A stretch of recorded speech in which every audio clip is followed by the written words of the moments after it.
All right. How's Elijah go to heaven? What? Oh, we got a little conflicting opinions. What's the front picture of your bulletin? Chariots of fire. Da, na, na, na, na, na. It's not that. Chariot of fire, right? We even have that song.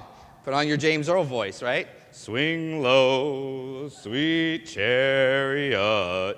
Wow, I can go really low today. That's good. But the scriptures say he went up in a chariot. Look, first reading, Kings 2. What scripture say? Whirlwind. Whirlwind. If you notice right in the middle of that paragraph there, as they continued walking and talking, a chariot of fire and horses of fire separated the two of them, and Elijah ascended in a whirlwind into heaven. In fact, if you go to the front beginning of that line, when the Lord was about to take Elijah to heaven by a whirlwind. Elijah goes up the way his life was. He lived in a whirlwind. That's how he goes up. So what's the deal with the chariots and the horses? And they're on fire. If you read a couple chapters before this, Elisha and Elijah are getting very close. Elisha becomes a disciple of Elijah. And in their journeys, they come up to a group of about 50 prophets who say to Elisha, you know, your master's about ready to be taken up into heaven. It was a prophecy. He was preparing him. And Elijah immediately goes into his own needs and his own wants. Can't happen. Can't happen that way. So if you notice, as they're walking along, Elijah says to him, the Lord has taken me this far, you stay here. And Elijah says, no, I'm coming with you. And they go a little farther. Elijah says, stay here. And Elisha says, no, I'm coming with you. He sees Elijah through his own eyes and his own wants and his own needs. And the Lord separates that by chariots of fire and horses. I think that was a vision for Elisha, because it turned his vision from seeing Elijah just in his own eyes and through his own ways, and then he actually got to see how God sees Elijah and what God is doing in Elijah's life through the chariots and horses. Why chariots and horses and fire? Chariots and horses all through the Old Testament were symbols of power and protection and armies. The most famous, of course, is in Exodus, when Pharaoh and his chariots and horses get cast into the Red Sea. It's a symbol of power. God's power and protection was over Elijah. We've been talking about him now for a month, and you see his life.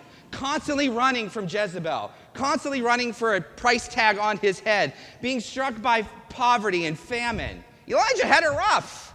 And yet God's hand was over him the whole time in protection. And Elisha got to see that. Why on fire? God is always depicted in the Old Testament as fire, the burning bush. We hear God is a consuming fire. And then we know, as Christians, by Pentecost, the Holy Spirit shows up on the church. Not with a feather on my head, but in tongues of fire. Right? Here in a very few short minutes, we're going to stand up, profess a faith in the creed, and say, we believe in the Holy Spirit who spoke through the prophets. And this was the greatest prophet of Israel, Elijah.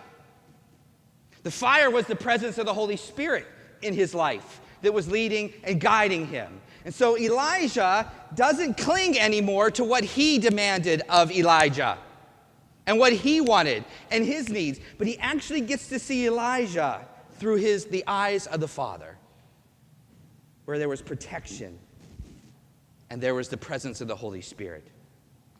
If you continue to read in Kings, when you get to Kings, someone move my bookmark. When you get to Kings 6, there's a big battle that's happening with the king of Syria. And Elisha, who has now received a double portion of what happened to Elijah, is being surrounded by the forces of the king of Syria. chapter 6, verse 15. When the servant of Elijah rose in the morning, he saw a huge army with horses and chariots all around the city. And the servant said, Elijah, my master, what shall I do? And Elijah said, fear not. Those who are with us are more than those who are with them. And Elisha prayed and said, Lord, I pray that you open his eyes that he may see. And the Lord opened the eyes of the young servant, and he saw.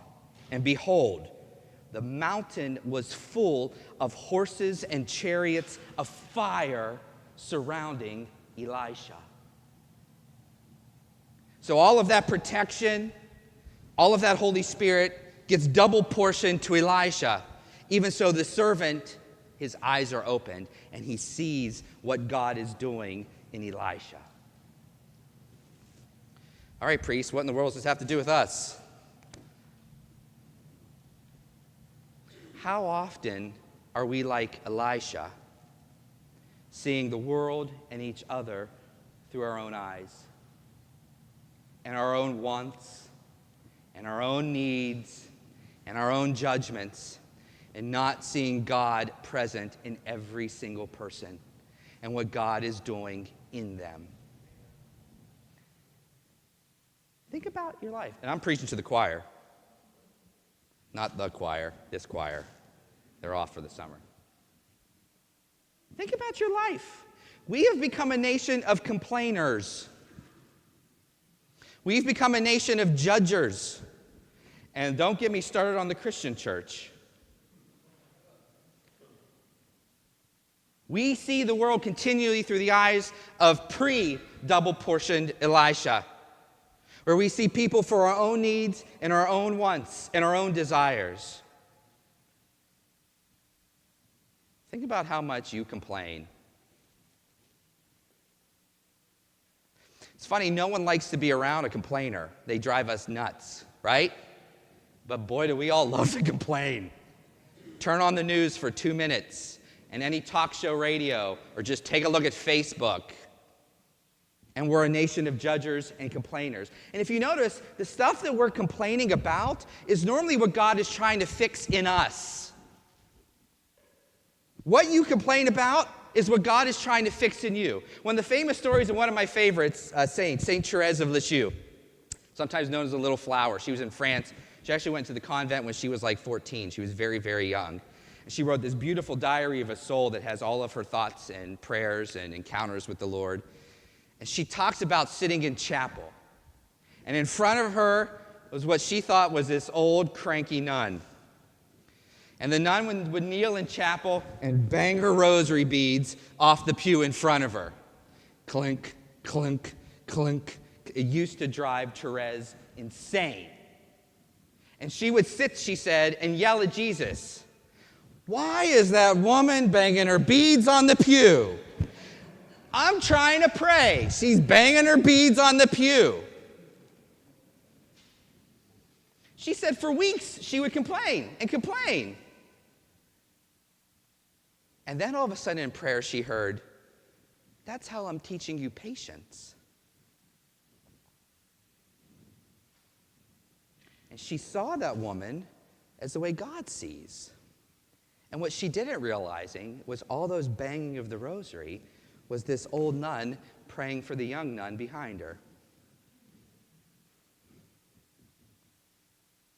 She was transformed when she realized what God was doing in that person. And they actually became really good friends. But she spent her whole time distracted and complaining on something that God was using to make her a better person. When you look at all of the complaints in your life, 90% have more to do with you than they have to do with the other person. There may be times in your life where God is trying to ask you to change an injustice or a reality that needs to be changed, right? And that's true. But that means you're supposed to do it and not complain because someone else isn't doing it. We like to do that a lot. There's issues with global warming. There's issues with gun violence. We have all these issues in our country, and we sit and whine at how bad it is, but what are you doing to fix it? We need a double portion of Elisha to have our eyes opened to see what God is doing in every single person. And it's only then that the complaints will stop, because we realize what God is doing in us, and we'll let him do it in us if we stop clinging like Elisha did. I think one of the biggest problems of our country right now is we don't see God in each other. The events that took place in Orlando, yes, there needs to be a discussion with gun violence. Yes, there needs to be a discussion about immigration. Yes, there needs to be all of these discussions. But the fact of the matter is we as human beings look at other human beings as a means, not an end. And we don't see God present in each other. And we treat each other like something that we could use and discard at our pleasure. And that's just not in the big violence of Orlando. It's in that person that's at the stoplight in front of you, and the light has turned green, and you're ready to honk your horn because 5 seconds they're not moving. That drives me crazy. Drives me crazy the person won't go. It's green. I have things to do. Did you ever stop and think maybe that person's parent just died? Maybe they're just coming back because they got fired from a job? And their mind is in 1,000 places? Maybe I need to be more patient. Maybe I should have spent those 5 seconds actually praying for the person instead of honking my horn. So the story today really has to deal with chariots of fire. It's a great metaphor where God is using to show us a deeper reality, that we have to see God working in each other and to look at our lives, and I think that's the biggest struggle ever, is to stop the complaints and realize that the complaints are the way that God is transforming you.